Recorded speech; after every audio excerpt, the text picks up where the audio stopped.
నీకే వందనాలయ్యా, స్తోత్రాలు, స్తుతి చెల్లిస్తూ ఉంటున్నాం నాయన.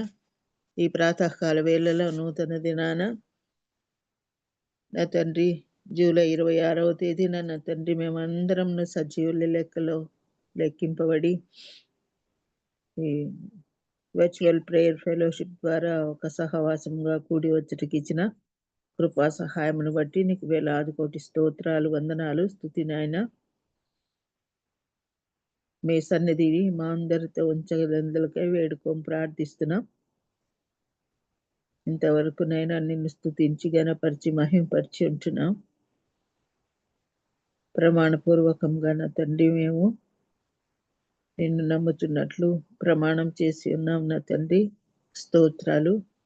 మా పూర్ణ హృదయంతో, పూర్ణ ఆత్మతో, పూర్ణ శక్తితో, పూర్ణ బలముతో నైనా మేము నిన్ను ప్రేమిస్తున్నాం. యెహోవా దేవుడుగా గల ప్రజలు ధన్యులు అన్నట్లు మాకు ఇచ్చిన ఈ ధన్యతను బట్టి స్తోత్రం, వందనాలు, స్తుతి చెల్లిస్తూ ఉంటున్నాను నాయనా. దయామేడ కృపామేడవైన నా యేసు, ఈ ముఖ్య అంశానికి వచ్చి ఉంటున్నాం నైనా. నీ పరిశుద్ధ వాక్యాన్ని ధ్యానించుకొనుటకు మేము సిద్ధపరచబడి ఉండగా నా తండ్రి, మరి వాక్యాన్ని బోధించే నీ కుమారుడు నాయన గంగరాజు గారిని బట్టి మీకు వేలాది కోటి స్తోత్రాలు. ఈరోజు మీరు ఆయనను నిర్ణయించి ఉన్నారు, మీకు స్తోత్రాలు. మీ వాక్యం చేత అభిషేకించండి అయ్యా. ఆయన నోటిని ఊరగా వాడుకొని మాకు నా తండ్రి అర్థమయ్యే రీతిగా నా ప్రభువా నీ పరిశుద్ధ వాక్యాన్ని పంచిపెట్టగలందులకై వేడుకోం ప్రార్థిస్తున్నానయ్యా. ప్రతి దినము ఈ విధముగా వింటున్నాము. మరి నీ వాక్యము చేత మేము సరిచేయబడిన వారముగా, సరిదిద్దబడిన వారముగా ఉండునట్లు మా హృదయములను చేయండి నాయనా. ఇదంతా ఉన్న ప్రభువా నీ రాకడ కొరకై మా సిద్ధపాటై ఉంది. మరి నాయన మీరు అక్కడ సమయము ఆసన్నమై ఉందని మేము గ్రహించుకుంటున్నాం నా తండ్రి. ఇటు జ్ఞానాన్ని మాకు ఇచ్చినందుకు స్తోత్రం, వందనాలు. నీ రాకడలో మేము ఎత్తబడే వారము లేక లేపబడే వారముగా ఉండునట్లు మమ్మల్ని పరిశుద్ధపరచమని, పవిత్రపరచమని, సిద్ధపరచమని వేడుకోం ప్రార్థిస్తున్నానయ్యా. మేము వాక్యం విని విడిచిపెట్టి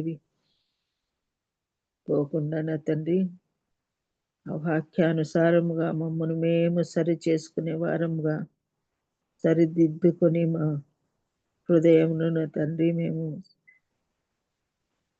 నీ కొరకు సిద్ధపరచుకునే వారముగా ఉండునట్లు సహాయం దయచేయమని బ్రతిమాలి వేడుకొని ప్రార్థిస్తున్నాం నాయన. ఈ సహవాసాన్ని బట్టి నీకు వేలాది కోటి స్తోత్రాలు, వందనాలు. ఇట్టి ధన్యత మా అందరికీ అనుగ్రహించారు. స్తోత్రం నైనా. చాలా మంది నా తండ్రి మరి ఏ కారణము చేతనో నైనా వెనకంజ వేస్తున్నారు నాయనా. సోమరితనము, అనారోగ్యము మాకు తెలియదు, నిర్లక్ష్యము అసలే తెలియదు నాయన. నా తండ్రి మా యొక్క రక్షణను మేము ఎన్నడూ నిర్లక్ష్యపరచబడకుండానట్లు నీ సన్నిధితో మేము ఎల్లవేళలా నా తండ్రి నీ కొరకు నీలో జీవించే వారముగా ఉండునట్లు నైనా కృప దయచేసి సహాయం దయచేయగలందులకై వేడుకుంటున్నాం. ఈ వాక్య ధ్యానము చేయనప్పుడు ఎటువంటి ఆటంకము కలగకుండా నా తండ్రి మేము ఆసక్తితో విని నా తండ్రి చక్కగా మేము వాక్యానుసారముగా జీవించే కృపను మాకు అనుగ్రహించండి.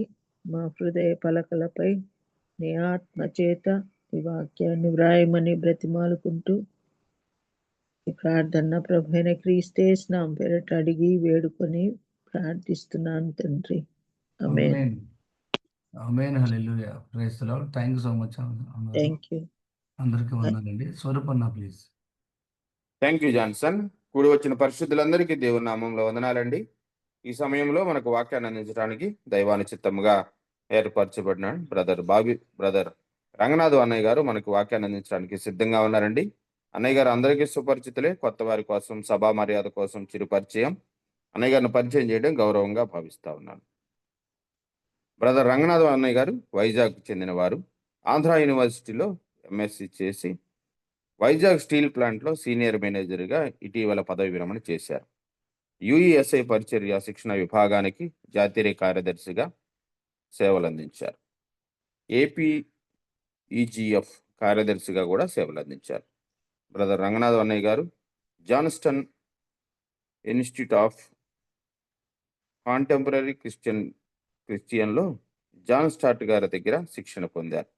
వారు శిక్షణ శిబిరాలు మరియు సమావేశాల్లో నిష్ణాతులైన ఉపదేశకులు. వారి సావర్ధిక పాటలు అనేక మందిని ప్రభువు దగ్గరికి నడిపించినవి. ప్రస్తుతం వారు వైజాగ్లోని యూనియన్ చాపల్ బాప్టిస్ట్ చర్చిలో సభ్యులుగా కూడా సేవలు అందిస్తూ ఉన్నారు. బ్రదర్ రంగనాథ్ అన్నయ్య గారు వారి సతీమణి రత్నగారులకు 3 వివాహిత పిల్లలతో ఆశీర్వదించబడ్డారు. జాన్ మరియు కారిలోన్, హస్టన్, ప్రియాంకిత, రవివర్మ, జాషువా, సారా, సుషన్. అన్నయ్య గారి కుటుంబాన్ని దేవుడు దీవించిన విధానాన్ని బట్టి దేవునికి వందనాలండి. వెల్కమ్ టు అన్నయ్య గారు, ప్లీజ్ అండి.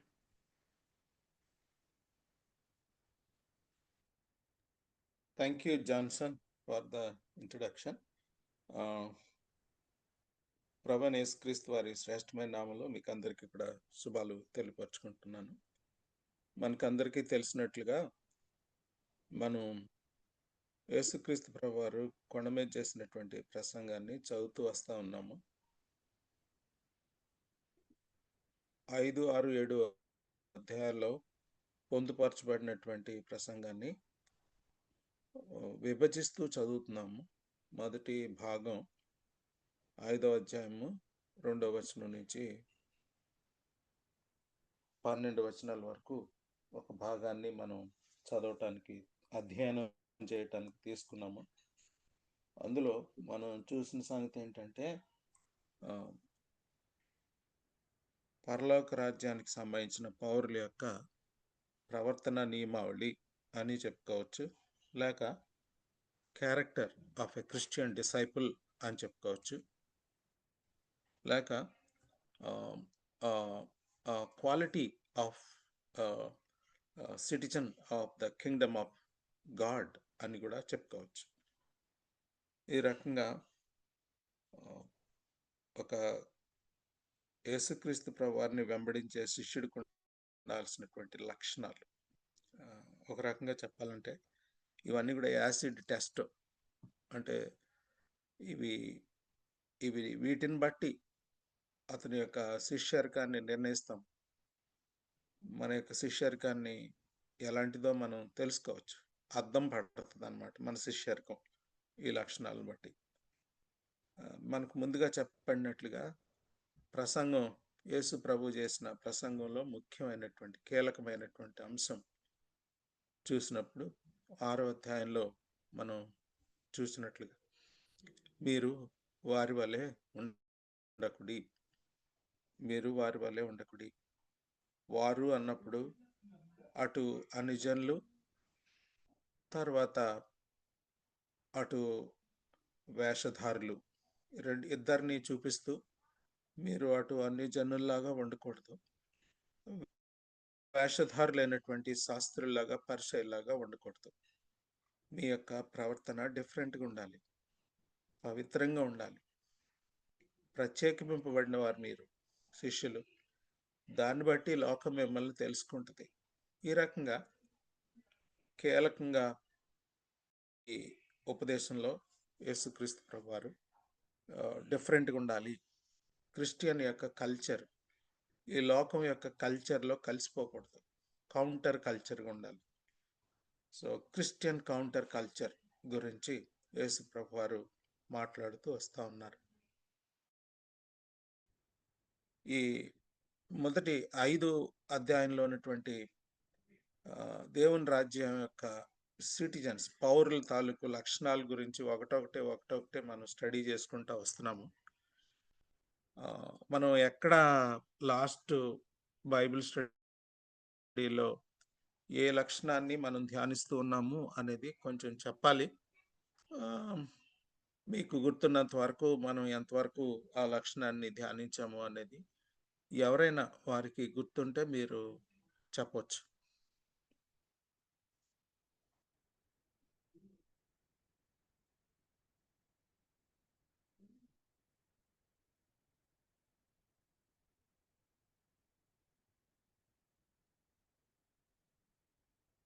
నా మాటలు వినిపిస్తున్నాయండి?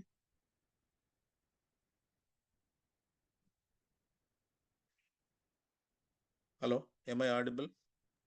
వినిపిస్తుంది సార్, వినిపిస్తుంది. వినిపిస్తున్నాయి బ్రదర్, కానీ చిన్న శబ్దంతో వినపడుతుంది, కొంచెం పెద్దగా. అలాగే. ఇప్పుడు వినిపిస్తుందా? వినబడుతుంది. వినిపిస్తుంది.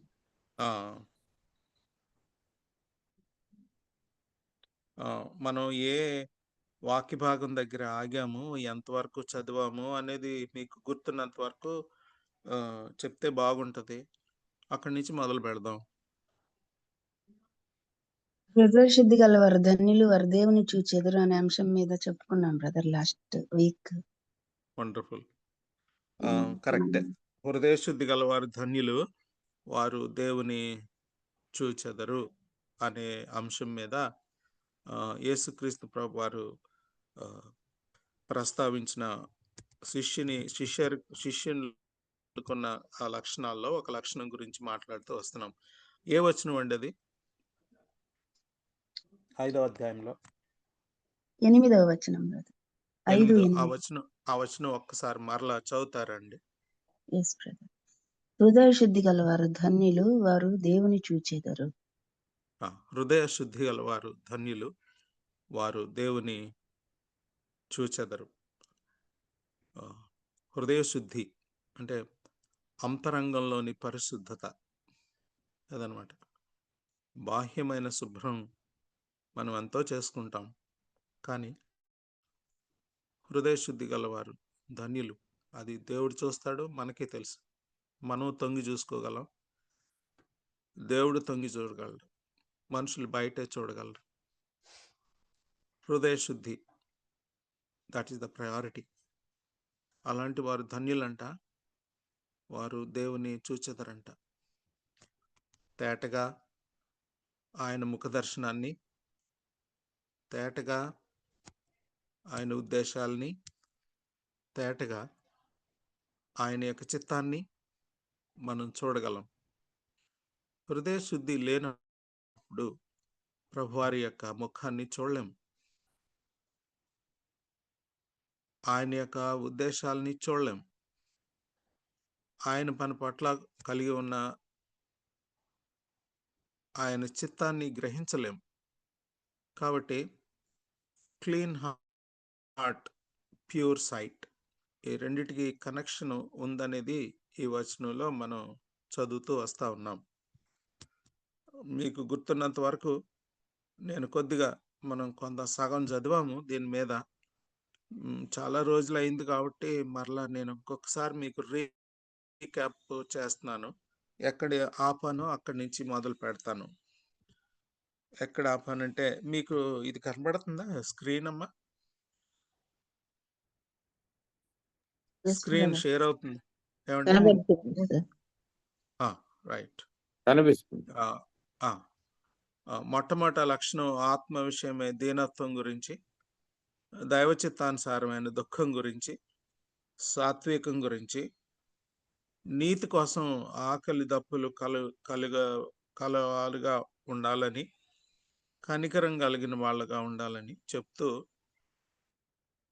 ఆయన 6వ క్యారెక్టర్ హృదయ శుద్ధి గలవారుగా ఉండాలని, అలాంటి వాళ్ళు దేవుని చూసే భాగ్యం, దేవుని యొక్క దర్శనాన్ని, దేవుని యొక్క మాటలు, తేటగా ఆయన ఉద్దేశాలు, ఆయన ముఖం మన పట్ల ఎలా ఉన్నాడు. ఒక అమ్మాయి వాళ్ళ అమ్మ ఎంతో పెయిన్ఫుల్గా, బాధగా ఉంటూ ఉన్నప్పుడు, చాలా చిన్న పిల్లండి, ఇది జరిగిన సంగతే. ఒక కాన్ఫరెన్స్లో నా వైఫ్ ఆ అమ్మతో కలిసి కారులో వెళ్ళేటప్పుడు వాళ్ళ అమ్మ ముఖంలోకే చూస్తా ఉన్నది ఆ పిల్ల, ఆ చంటి బిడ్డ.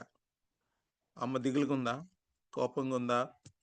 పిల్లలు మన ముఖం చూస్తారు, మనం ఎలా ఉన్నాము అనేది. సో మన హృదయంలో శుభ్రంగా ఉన్నప్పుడు దేవుడు మన పట్ల ఎటువంటి ఉద్దేశాలు కలిగి ఉన్నాడు, ఆయన్ని ఆయన మన ఆయన ఆయన మన పట్ల ఆయనకి ఎటువంటి దృక్పథం ఉందో అనేది తేటగా కనిపిస్తుంది. హృదయ శుద్ధి కలవారు దేవుని చూచెదరు. కాబట్టి there must be a passion for purity. Last time ఒక ప్రశ్న వేశాను. ఈ హృదయ శుద్ధి కలిగి ఉండటం అనేది ఆటోమేటిక్గా జరుగుద్దా? ఒక విశ్వాస జీవితంలో ఆల్రెడీ యేసుక్రీస్తు ప్రభువారిని నమ్మిన తర్వాత, రక్షణ పొందిన తర్వాత, దేవుడు మన పాపాలని క్షమించి ఆయన రక్తంతో కడిగి పవిత్రం చేసిన తర్వాత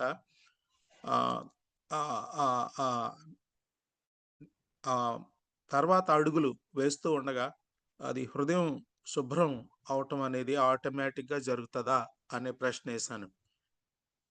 మళ్ళీ వేస్తున్నాను అదే ప్రశ్న. అది ఆటోమేటిక్గా జరుగుతుందా? దేవుడు రక్తంతో మనల్ని శుభ్రం చేశాడు. పరిశుద్ధాత్మ దేవుడు కూడా మనల్ని శుద్ధి చేస్తున్నాడు. ఆయన కూడా మనల్ని పవిత్రపరుస్తూ ఉంటాడు ఆయన వాక్యం ద్వారా.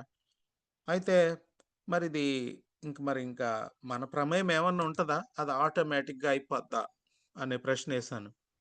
మళ్ళా అదే ప్రశ్న ఈరోజు వేస్తున్నాను. పవిత్రపరచబడడం అనేది హృదయ శుద్ధి గలవారంగా మెయింటైన్ అవటానికి ఆటోమేటిక్గా జరుగుతుందా అని అడుగుతున్నాను. మనల్ని మనం మరి వాక్యం ద్వారా శుద్ధి పరిశీలించుకొని సరి చేసుకుంటూ రావాలి. అంటే ఆటోమేటిక్గా అది జరిగే పని కాదు. అది ఆటోమేటిక్. ఏది ఆటోమేటిక్ కాదు అది. ఇప్పుడు అంతా మనకు అన్ని ఆటోమేటిక్లు. ఇది మాత్రం పవిత్రంగా ఉండటం అనేది ఆటోమేటిక్ కాదు. మొట్టమొదటి ఏంటంటే మనం ఆలోచించుకోవాలి, ఏదేమైనా కానీ నేను పవిత్రంగా జీవించాలి అనే దానికి ఒక చాయిస్ చేయాలి. బై ఛాన్స్ కాదు, బై డిఫాల్ట్ కాదు. I should make a choice. ఒక నిర్ణయం చేయాలి.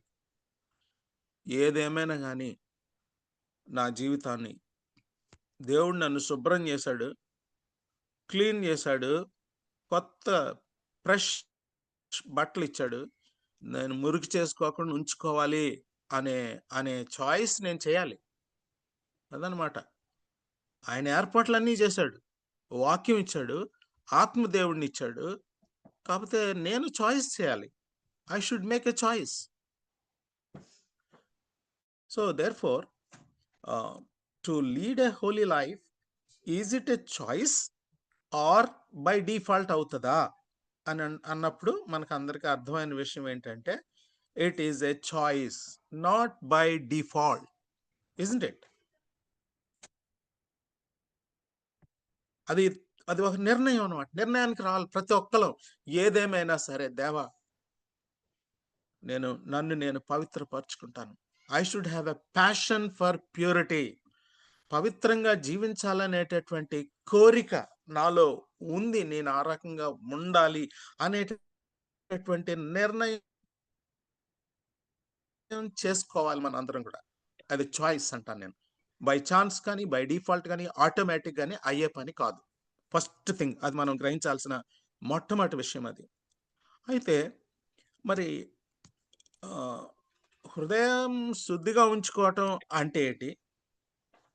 అసలు పవిత్రత అనే దాన్ని ఎలా అర్థం చేసుకోవాలి? చరిత్రలో క్రైస్తవ్యం ఈ పవిత్రత అనే దాన్ని ఎలా అర్థం చేసుకుంది అనేది కొంత చూసాం మనం. దానివల్ల వచ్చే ఆశీర్వాదం ఏమిటి? మత్తయి సువార్త 15వ అధ్యాయంలో, యెషయా 29వ అధ్యాయం కాంటెక్స్ట్ లో ఈ పవిత్రత గురించి మనకి ఏమర్థం అవుతుంది? ద్వితీయోపదేశకాండం 6వ అధ్యాయంలో కూడా పవిత్రత గురించి మనకు దేవుడు ఏం చెప్పాడు, ఇవన్నీ మనం పరిగణలోకి తీసుకొని అసలు ఈ ప్యూరిటీ అనే దానికి అర్థం ఏమిటి అనేది మనం చూడడానికి ప్రయత్నం చేశాం. ఈ హృదయ శుద్ధి, శుద్ధత, పావనత్వము, పవిత్రత, పరిశుద్ధత, నిర్మలత్వం, ఇవన్నీ పర్యాయ పదాలు కదా. ఇంగ్లీష్లో చెప్పాలంటే holiness, chastity, sanctity, cleanliness, purity, సెరీను, ఈ మాటలు వాడతారనమాట. అది నైతికమైన పవిత్రత అవ్వచ్చు, లైంగిక పవిత్రత అవ్వచ్చు, లేకపోతే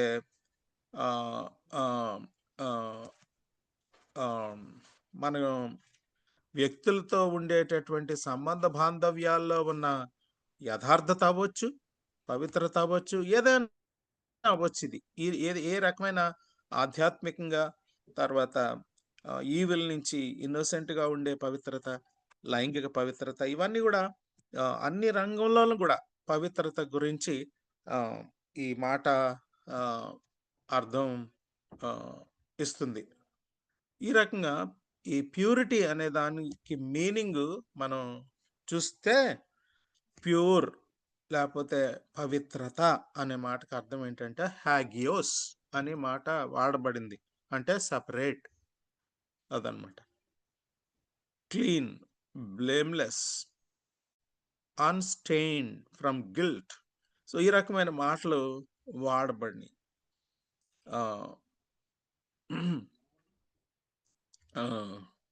సో దేవుడు మనల్ని పవిత్రపరుస్తూ ఉంటాడు.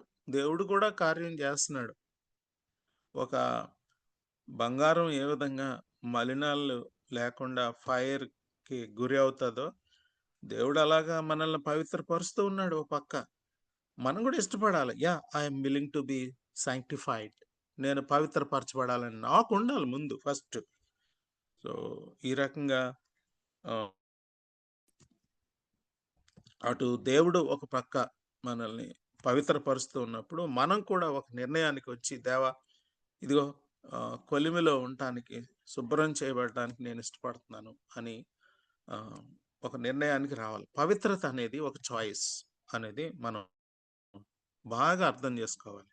అదనమాట. ఎలా పడితే అలాగా జీవిస్తే వచ్చేది కాదు. అది రక్షణ పొందిన తర్వాత ఆటోమేటిక్గా వచ్చేది కాదు. డే బై డే చాయిస్, ప్రతిరోజు ఒక నిర్ణయం. జోబు ఏ వయసులో ఆ మాట రాశాడో నాకు చాలా ఆశ్చర్యం వేస్తుంది అనమాట. నేను నా కళ్ళతో ఒక నిబంధన చేసుకున్నాను అదనమాట. పరస్త్రీని మోహపుతో చూపుతో చూడకుండా ఉండటానికి నేను ఒక నిర్ణయం చేసుకున్నాను అంటాడు. ఈ మేడ్ ఏ చాయిస్. అర్థమవుతుందండి? He made a choice.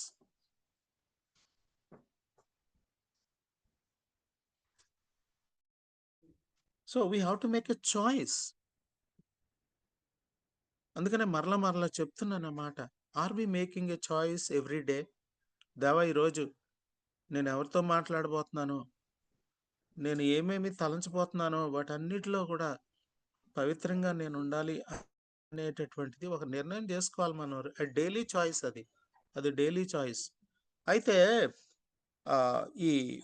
ఈ మొదటి శతాబ్దంలో ఈ శాస్త్రులు, పరిచయులు ఈ పవిత్రతను కొంచెం తప్పు అర్థం చేసుకున్నారు. దాన్ని యేసుప్రభు వారు కొంచెం కరెక్ట్ చేశారనమాట. అరే, పవిత్రత అంటే మీరు బాహ్యమైనటువంటి రిచువల్స్ అనుకుంటున్నారు, బాహ్యంగా క్లీన్ చేసుకోవటం అనుకుంటున్నారు, కానీ పవిత్రత అనేది అంతరంగానికి సంబంధించింది అనేది చెప్పారనమాట.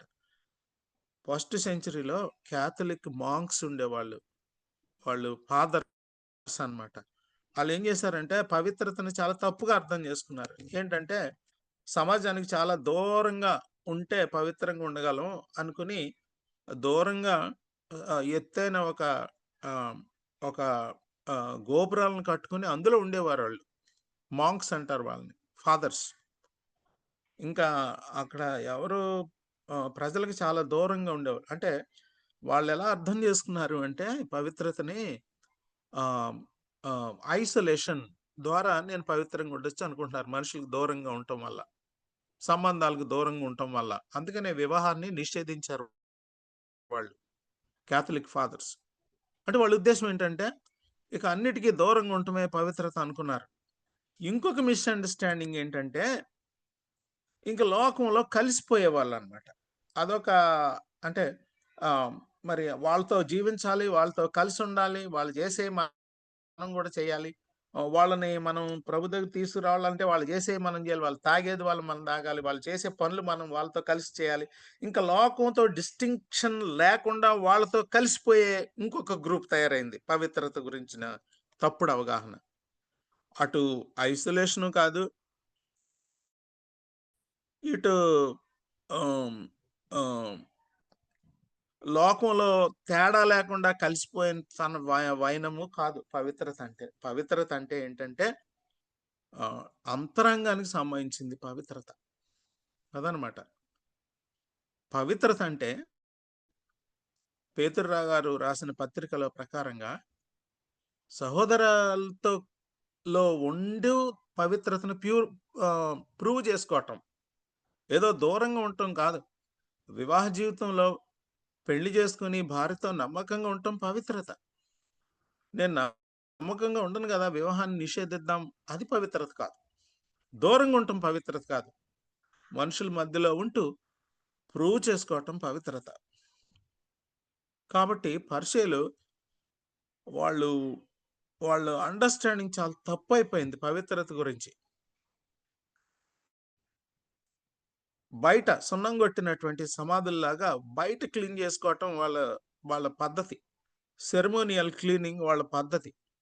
వెజిటబుల్ తింటే పవిత్రత అనుకునే పద్ధతి వాళ్ళది. కాబట్టి యేసుప్రభు వచ్చిన తర్వాత యేసుప్రభు వాళ్ళతో మాట్లాడేటప్పుడు పవిత్రత అనేది అంతరంగానికి సంబంధించింది, పవిత్రత అనేది బాహ్యానికి సంబంధించింది కాదు. హృదయంలో నుంచే ఇవన్నీ బయటకు వస్తాయి. కాబట్టి హృదయంలో పవిత్రత చాలా ప్రాముఖ్యమైనది. Pride, theft, deceit, lust, murder, foolishness, evil thoughts, తర్వాత దుర్బుద్ధి, అడల్టరీ, ఫార్నికేషను, వికెడ్నెస్, ఇవన్నీ హృదయంలో నుంచి వచ్చేవే మత్తయి సువార్త 15 అధ్యాయంలో. కాబట్టి హృదయం శుభ్రంగా ఉంచుకోవాలి. సో హార్ట్ అది అక్కడి నుంచి బయలుదేరతాయి. కాబట్టి ఇవన్నీ కూడా, ఈ కోరికలు ఎప్పుడు కూడా హార్ట్ చెక్ చేయాల్సిన అవసరం ఉందన్నమాట. సో మన ఇన్నర్ సెల్ఫ్, మన మైండ్, మన హార్ట్, మన సోలు, ఈవెన్ ఇంట్లో నుంచి మన అవుట్వర్డ్ లైఫ్ బయటకు వస్తుంది. కాబట్టి డార్క్ హార్ట్ లో నుంచి చెప్పండి, డార్క్ హార్ట్ లో నుంచి షైనింగ్ లైట్ రాదు. అలాగే సెల్ఫిష్ హార్ట్ లో నుంచి అన్సెల్ఫిష్ లైఫ్ రాదు. సాడ్ హార్ట్ లో నుంచి గ్లాడ్ లైఫ్ రాదు. డిస్కంటెంట్ హార్ట్ లో నుంచి కంటెంట్ లైఫ్ రాదు. Therefore heart matters a lot. Therefore it is always important to check our hearts. మన హృదయాల్ని అవి డార్క్ హార్ట్స్ ఉన్నాయా, సెల్ఫిష్ హార్ట్స్ ఉన్నాయా, సాడ్ హార్ట్స్ ఉన్నాయా, అసంతృప్తి కలిగిన హార్ట్స్ ఉన్నాయా, దేవుని బట్టి సంతృప్తి ఉందా లేదా, దేవుని బట్టి సంతోషం ఉందా లేదా, స్వార్థపూరితమైన హృదయమా, చీకటి హృదయమా నాది, ఎప్పటికప్పుడు మనం చెక్ చేసుకోవాలి. దావీదు అడిగినట్టు దేవుని సహాయం అడగాలి. దేవా ఒకసారి పరీక్షించు. కొన్నిసార్లు మనకి మన తప్పులు మనకు కనపడవు, అదనమాట. బ్లైండ్ స్పాట్స్ అంటారు వాటిని. దేవుణ్ణి అడగాలి, మన హృదయాల్ని పరీక్షించమని అడగాలి, పరిశీలించమని అడగాలి. ఈ రకంగా మరి హృదయం మరి మన పరీక్షించుకోవాలి. సో సంసోను ఏ కళ్ళతోటైతే పాపం చేశాడో ఆ కళ్ళే పీకించేసుకున్నాడు. సో దావీదు సో తన హృదయాన్ని, తన కళ్ళని, కళ్ళు మోసం చేసేస్తాయి కొన్నిసార్లు. హృదయం మోసం చేసేస్తుంది మనల్ని. ఎంతో మోసకరమైంది. ఇర్మియా రాసిన మాటలు ఎంత నిజమో. పర్లేదు డేవిడ్, నీకేం పర్లేదు, నిన్నెవ్వరు చూడట్లేదయ్యా, కానీ అయినా ఏముంది, నువ్వు చేసేది చేసేస్తావు, రాజువు, నీకేంటయ్యా, ఎలాగైనా సమర్థించుకోవచ్చు. ఇలాంటి అసత్యం, ఇలాంటి కళ్ళు, ఇలాంటి హృదయం, మనుషుల్ని మోసం చేసే హృదయం. మన హృదయమే మనల్ని మోసం చేసేది కొన్నిసార్లు. దావీదును మోసం చేసిన హృదయం, దావీదును మోసం చేసిన కళ్ళు దేవుడు కన్ఫ్రంట్ చేసినప్పుడు, అయ్యా నేనే, బ్యూటీ ఆఫ్ ద స్టోరీ. ఈ రకంగా సో కానలేకపోయాడు, పాపం కానలేకపోయాడు. దేవుని కృపను బట్టి మరలా ప్రవక్తను పంపించడం ద్వారా కళ్ళు తెరిపించాడు దేవుడు. కళ్ళు తెరుచుకున్నాడు దావీదు. హృదయం శుభ్రం చేసుకున్నాడు, మళ్ళీ మొదలు పెట్టాడు దేవునితో నడక. ప్రియమైన సోదరులారా, మనం ఒకసారి మరలా మన హృదయాలు డార్క్ అయిపోతే మరలా ఫ్రెష్గా మొదలు పెడదాం. దావీదులాగా ఫ్రెష్గా మొదలు పెడదాం. ఒక నిర్ణయం తీసుకుందాం, పవిత్రమైన జీవితం జీవించాలి ప్రతి దినం కూడా అనే దానికి ఒక నిర్ణయానికి వద్దాం. అందరం కూడా ఎంతటి వాళ్ళమైనా సరే పవిత్రమైన జీవితం జీవించడానికే మనం పిలువబడ్డాం. దానియేలు జీవితం చూసినప్పుడు తనకి ఎంత ప్యాషనో పవిత్రంగా జీవించాలి అనే దానికి, ఎంత వెల చెల్లించాడో పవిత్రత కోసం. దానియేలు resolved not to defile himself అని ఉంటది. అంటే నిర్ణయం తీసుకున్నాడు అనమాట. ఏదేమైనా సరే డానియల్ రిజాల్వ్డ్ అని ఉంటది.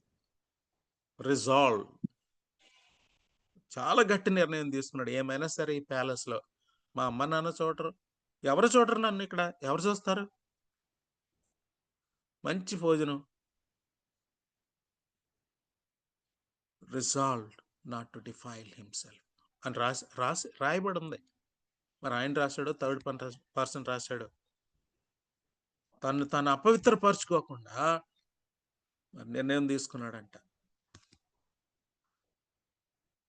అపోనెంట్స్ ఫాల్ట్ ఉంది నీలో అనే అవకాశం ఇవ్వలేదు డానియల్కి, అవకాశం ఇవ్వలే. ముందే తను ఒక నిర్ణయానికి వచ్చేసాడు. Daniel, what a man. So ఈ రకంగా పవిత్రత ముఖ్యంగా వివాహ జీవితంలో అక్కడ మొదలు పెట్టాలి. కుటుంబ వ్యవస్థలో పవిత్రత మొదలు పెట్టాలి, అది బయటికి వెళ్ళాలి కుటుంబంలోంచి.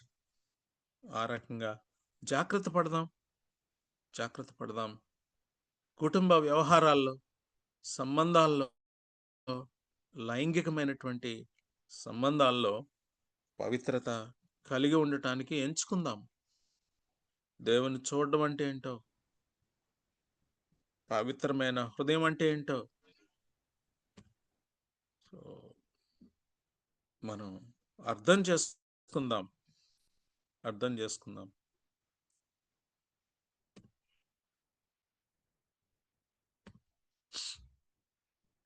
కాబట్టి వరల్డ్ అది సెక్యులర్ అయినా రిలీజియస్ అయినా బయటకే చూడగలదు, లోపల చూడలేదు. అందుకనే సమూయేలు గ్రంథంలో అంటాడు కదా, దేవుడు లోపాలు చూసే దేవుడు. మనుషులను బయటను బట్టి మనం జడ్జి చేస్తాం. ఎంతటి వాళ్ళైనా సరే జాగ్రత్తగా ఉండాల్సిందే, ఎంత ఎత్తెదిగినా జాగ్రత్తగా ఉండాల్సిందే హృదయం పవిత్రత విషయంలో. బైబిల్ ఎఫెసీయులకు రాసిన పత్రికలో, బాబు మీరు ఒకప్పుడు మీ హృదయం చాలా కఠినంగా ఉండేది, సువార్త ద్వారా అది సాఫ్టెన్ చేయబడింది, కాబట్టి మీరు మారిన మీ హృదయంతో ఇక్కడి నుంచి మీరు పవిత్రత మెయింటైన్ చేయాలి అని చెప్తూ ఎఫెసీయులకు రాసిన పత్రిక 4వ అధ్యాయంలో సంఘంలో ఉన్న పవిత్రత, ఒక్కడ పవిత్రమైతే చాలండి. పులిసిన పిండి. పర్లేదు నేను ఒక్కడిని ఎలా ఉంటే ఏంటి అంటానికి లేదు. ముద్దంతా పులిసిపోద్ది. అదే చెప్తాడు పౌలు గారు ఎఫెసీయులకు రాసిన పత్రికలో, ముద్దంతా పులిసిపోద్ది. అబద్ధం, మోసం ఈ బాడీని ఇన్ఫెక్ట్ చేసేస్తుందట. అపవిత్రత అనేది మొత్తం బాడీని ఇన్ఫెక్ట్ చేస్తుంది కదా. ఓ చెయ్యికి సెప్టిక్ అయింది అనుకోండి, ఆ చేతితో పోదు, బాడీ అంతా ఇన్ఫెక్ట్ అయిపోద్ది కదా. In the same way body of Christ will be infected. నాకే వ్యక్తిగతమైనది మాత్రమే కాదు, పవిత్రత అనేది సహవాసానికి కూడా సంబంధించింది. పవిత్రత అనేది అది పులిసిపోద్ది పిండి అన్నట్లుగా ఆకాను మోడల్గా ఉన్నాడు మనకు. కాబట్టి మరలా పవిత్రత విషయంలో జాగ్రత్త పడదాం మనం. అది ఎంత టోళమైనా సరే పొటెన్షియల్, పడిపోయే పొటెన్షియల్ ప్రతి ఒక్కరికి ఉంది. ఇప్పుడు నేను ఇంతగా మాట్లాడుతున్నా, నాకు ప్రమాదమే. నేను జాగ్రత్తగా ఉండాలి, చెప్పేవాడికి ఇంకా జాగ్రత్తగా ఉండాలి. అందుకని జేమ్స్ గారు పెద్ద ఆయన అన్నాడు, అరే మీరు చెప్పేవాళ్ళు ఇంకా జాగ్రత్తగా ఉండాలి అన్నాడు. బోధకులు ఇంకా జాగ్రత్తగా ఉండాలి. అసలు మీరు ఎక్కువ మంది బోధకులు వండుకుంటేనే మేలు. ఎందుకంటే మీరు చెప్తున్నారు, ఏమేం చెప్తున్నారు ఆ విషయాలు తప్పిపోతే అసలు చాలా భయంకరంగా ఉంటుంది జడ్జిమెంట్.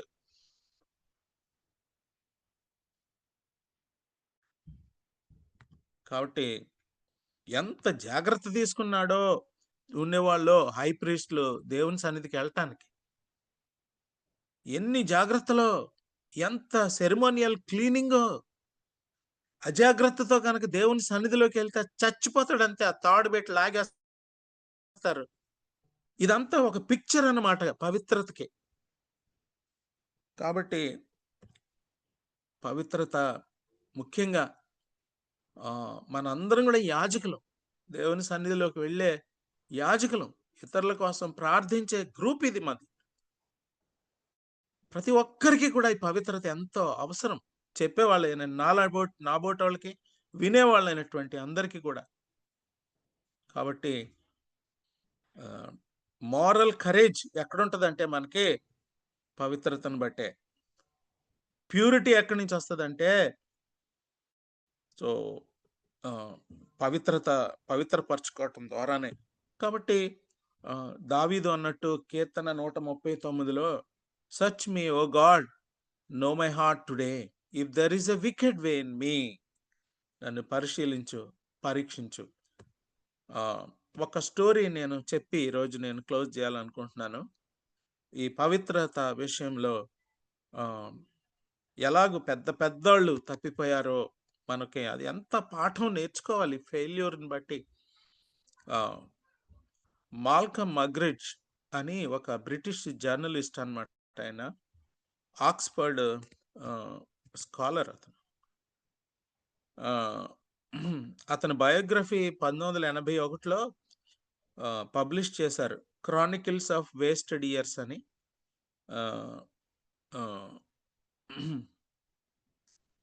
అతను జీవితంలో చాలా కాలం యేసు ప్రభుని నమ్మలేదు. British journalist.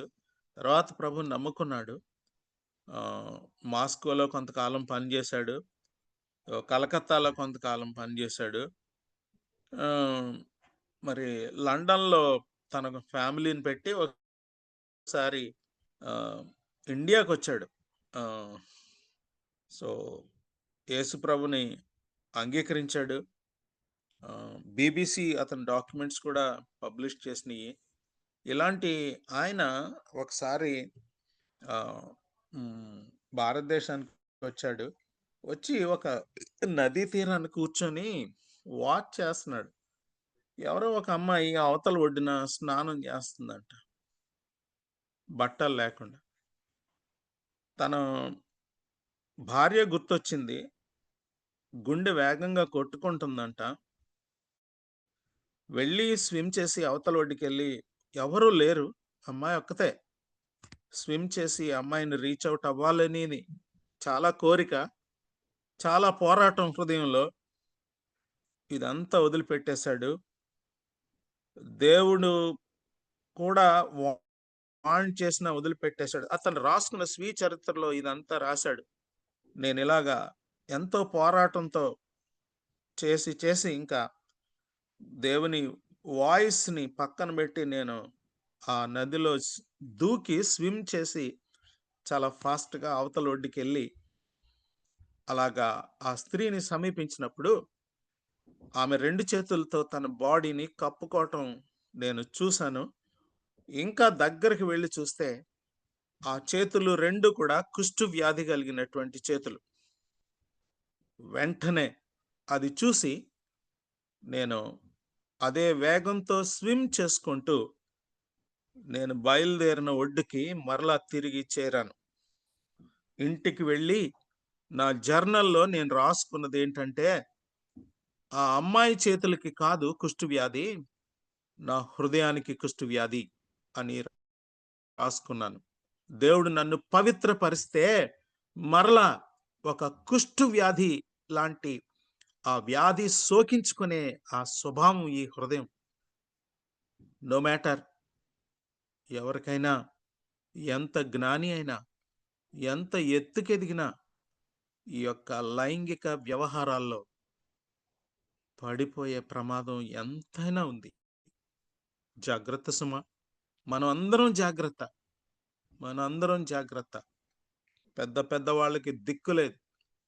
అందుకనే పౌలు లాంటి పెద్ద పెద్ద స్పిరిచువల్ లీడర్స్ తమ్ముళ్ళు నా కోసం ప్రార్థన చేయండి అని అడిగారు.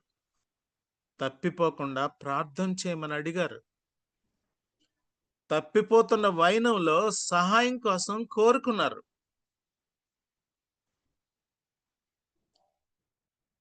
తప్పుడు ఆలోచనలో శోధనలు వచ్చినప్పుడు పంచుకోవటానికి ఒక అన్న ఉండాలి, ఒక తమ్ముడు ఉండాలి, ఒక అక్క ఉండాలి, చేయి పట్టుకుని లేపటానికి.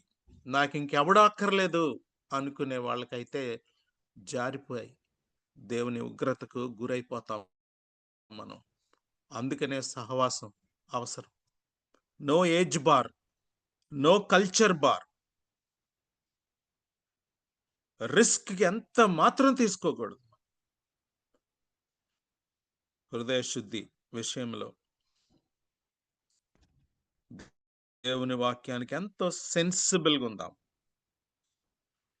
యేసు ప్రభు కథ చెప్పాడు కదా, ఒక ఇల్లు శుభ్రంగా క్లీన్ చేసి అది దేవుని కోసం ప్రతిష్ఠించకపోతే, అలా గనుక వదిలేస్తే, ప్రార్థనతోనూ సహవాసంతోనూ కన్నీటితో గనుక దాన్ని కేర్ఫుల్ గా లీడ్ చేయకపోతే, మళ్ళీ దాన్ని ఖాళీ గుంచితే గనక దెయ్యాలు వస్తాయి అందులోకి. జాగ్రత్త సుమ, జాగ్రత్త. హృదయ శుద్ధి గలవారు ధన్యులు, వారు దేవుని చూచెదరు. దేవుని ముఖంలోకి చూస్తూ ఏ రకంగానూ కూడా గిల్ట్ లేకుండా చాలా పవిత్రమైన మనసుతో, హృదయంతో దేవుణ్ణి అప్రోచ్ అయ్యి డైలీ దేవుణ్ణి అలాగ అప్రోచ్ అవ్వగలిగే ఆ యొక్క ఎక్స్పీరియన్స్ డైలీ మనం కోరుకుందాం.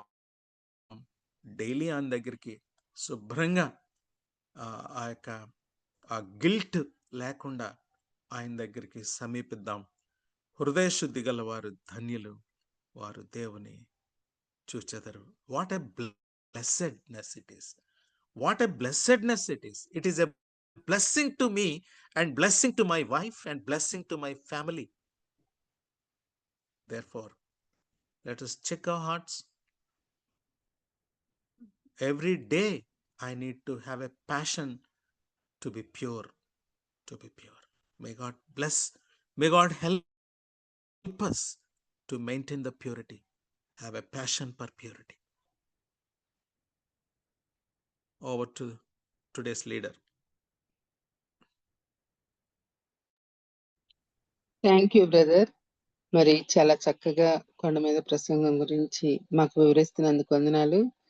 మరి ఈరోజు హృదయ శుద్ధి గలవారు ధన్యులని హెచ్చరికలతో కూడిన చక్కని వాక్యాన్ని అందించారు.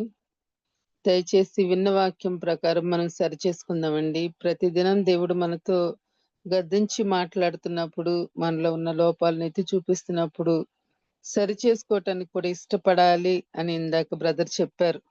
మన ఇష్టం కూడా ఉండాలి. దేవుడు గద్దిస్తున్నప్పుడు సరి చేసుకుందాము. మరి ఈ హెచ్చరికలన్నిటిని బట్టి దేవుని నామానికి మహిమ కలుగును గాక. Thank you so much brother. మన మధ్యలో ఉన్న రెవరెండ్ జామి రవికుమార్ గారు ముగింపు ప్రార్థన ఆశీర్వాదం ఇవ్వాల్సింది కోరుతున్నాం. డాక్టర్ విజయ్ కుమార్ గారి గురించి కూడా మీ ప్రార్థనలో జ్ఞాపకం చేసుకోండి. అనుదినము కూడా రెవరెండ్ జామి రవికుమార్ గారు.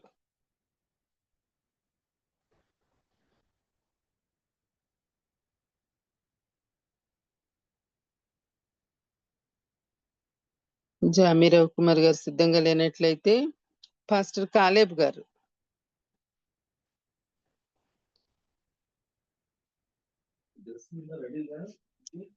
కాలేబయ్య గారు.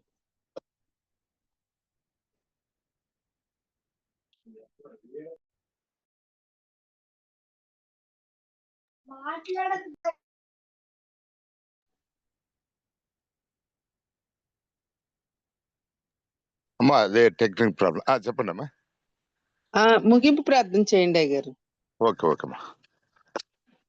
కృపా సత్య సంపూర్ణమైనటువంటి మా ప్రియ పరలోకమైన మా తండ్రి, మా ప్రభ, చక్కని తండ్రి ప్రభ, ఉదయ కాలమున వాక్యము తండ్రి పరిశుద్ధత గురించి మాట్లాడారు. ఎసయ మాలో తండ్రి ప్రభ ఉన్న ప్రతి ఒక్క బలహీనతలను తండ్రి ప్రభ ఈరోజు ఎత్తి చూపారు. నీకు స్తోత్రం ప్రభ. వాటి పట్ల మేము జాగ్రత్త కలిగి ఇదిగో తండ్రి ప్రభ మీరు చేసినటువంటి చెప్పిన ప్రతి అద్భుతమైనటువంటి మాటలు మా జీవితాల్లో తండ్రి మార్చుకోవడానికి కృప చూపారు నాయన. నీకు స్తోత్రం తండ్రి. పరిశుద్ధత పలు విధములుగా తండ్రి ప్రభ మీరు హెచ్చరించారు. ఇదిగో తండ్రి ప్రతి అంశంలో పరిశుద్ధత ప్రభా ఎత్తి చూపారు నాయన. నీకు స్తోత్రం. మాలో ఇంకా బలహీనములు ఉన్నాయి తండ్రి. వాటి నుంచి తండ్రి ప్రభా మమ్మల్ని కరుణించి కాపాడండి తండ్రి ప్రభా. మేము వాటిని తండ్రి ప్రభ సరి చేసుకోవడానికి మా మట్టుకు తండ్రి ప్రభా మేము ఇదిగో ఒక గట్టి నిర్ణయము ఆయన తండ్రి ఒక నిర్ణయానికి వచ్చి వాటి పట్ల తండ్రి ప్రభా రాబో దినములలో పరిశుద్ధతను కాపాడుకొని మీ పిలుపు వచ్చేంత వరకు ఈ లోకంలో మాకు ఇచ్చిన ఈ ఆయుష్కాలం అంతా తండ్రి నమ్మకంగా బ్రతకడానికి మీకు ప్రదాయి చేయమని ప్రభా అయ్యగారిని కూడా కదీవించండి నాయన. ఎంత మంచి మాటల ద్వారా తండ్రి ఈ రోజు అభిషేకించారు తండ్రి ప్రభా. దైవజనులు ఇలాంటి పరిచయాలు ఇంకా తెలియనటువంటి వారితో తండ్రి ప్రభా మరి తండ్రి నీ వాక్య పరిచయం అయ్యగారిని ఇంకా బలంగా వాడుకోమని ఇగో తండ్రి వర్చువల్ ప్రేయర్ ఫెలోషిప్ తండ్రి ఎంత అదృష్టవంతులం తండ్రి. ఈ వర్చువల్ ప్రేయర్షిప్ తండ్రి ప్రభా మీరు మాకు ప్రత్యేకముగా వెళ్ళలేనటువంటి తండ్రి వెలకట్టలేనటువంటిది నాయన మీరు మాకు ఇచ్చారు. స్తోత్రం తండ్రి. మరి పాల్గొనేవారు తండ్రి కొంతమంది తండ్రి పాల్గొనలేకపోతున్నందుకు వారిని హెచ్చరించండి. వారు మరి తిరిగి వర్చువల్ ప్రేయర్ ఫెలోషిప్ పాల్గొనడానికి దయచేయమని ఈ ఉదయ కాలంలో తండ్రి ప్రభా మేము ఏ తండ్రి ప్రభా మరి ప్రభా వెలకట్టలేనంత తండ్రి ప్రభు ఉదయకాలం మాకు అదృష్టం కలిగజేస్తున్నారు. స్తోత్రం తండ్రి. ఈ వర్చువల్ ఫెలోషిప్ నడుపుతున్నటువంటి ప్రభా అందరిని ప్రభా టీం వారందరినీ ప్రభా మీ కృపలో వారిని ఆశీర్వదించమని ప్రార్థిస్తున్నాం. చేరి వచ్చిన ప్రతి ఒక్కరిని పేరు పేరు దీవించండి, ఆశీర్వించండి ప్రభా. వారి పనుల్లో వెళ్తున్నటువంటి వారు ప్రభా వారి వృత్తిపరమైన పనులు, కూలి పనులు అయితేనే, ఉద్యోగాలు అయితే ప్రభా ఈ దినమంతా తండ్రి మీ కృపలో ఆశీర్వదించమని మా ప్రభు యేసయ్య పరిశుద్ధ నామం బట్టి ప్రార్థించి వేడుకుంటున్నాము తండ్రి. ఆమేన్. పరలోక ప్రార్థన చేసుకుంటాం. పరలోకమందున మా తండ్రి మీ నామం పరిశుద్ధపరచబడును గాక. రాజ్యం వచ్చునుగా, నీ చిత్తం పరలోకమందులాగా భూమి యందు నెరవేరును గాక. మాకు కావాల్సిన అన్నదాన ఆహారం దయచేయము. క్షమించినట్లు మా అపరాధములను క్షమించము. శోధనలోకి తప్పించము. ఎందుకంటే రాజ్యం, శక్తి, మహిమ నిరంతరం నీవే. ఆమేన్. అంతే అసలు తీసుకుంటూ మన తండ్రి దేవుని యొక్క ప్రేమయు పరిశుద్ధాత్మని యొక్క సహవాసం ఈ దినమా చేరొచ్చిన ప్రతి బిడ్డలందరి మీదను మరి ముఖ్యంగా ఈ దినమున వాక్య పరిచేసినటువంటి దైవ దాసుని మీదను ఇప్పుడును ఎల్లప్పుడూను సదాకాలము తోడైండి నడిపించి ఆశీర్వదించును గాక.